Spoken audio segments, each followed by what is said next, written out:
রাধে রাধে বন্ধুরা, তোমরা কেমন আছো? আশা করছি ভালোই আছো। আমিও বেশ ভালোই আছি। এখন গোপু সোনাদের ঘুম থেকে জাগিয়ে সিংহাসনে বসিয়ে দেবো, তারপর মুখ মুছিয়ে দেবো। কিন্তু গোপু সোনাদের এখন সকালের ভোগটা দেব না, কারণ কি এখনই আমি ঘর পরিষ্কার করে গোপু সোনাদের অভিষেক করিয়ে একদম টাইমের পুজোটাই সেরে নেব। এখানে দুদিন থেকে বেশ ঠান্ডা ঠান্ডা ওয়েদার, গরম নেই, তাই আমার গোপু সোনাদেরও আর গরম লাগছে না, কষ্টও হচ্ছে না।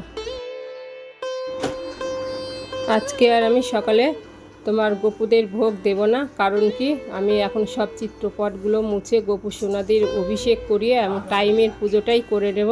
কারণ নিচে আমার প্রচুর কাজ আছে, যেদিন কাজ থাকে সেদিন আমি সকালেই এরকম টাইমের পুজোটা সেরে দিই। তো এখন এই যে আস্তে আস্তে করে গোপু সোনাদের আমি অভিষেক করিয়ে নেব। ঠিক আছে বন্ধুরা, তোমরা ভালো থেকো, সুস্থ থেকো।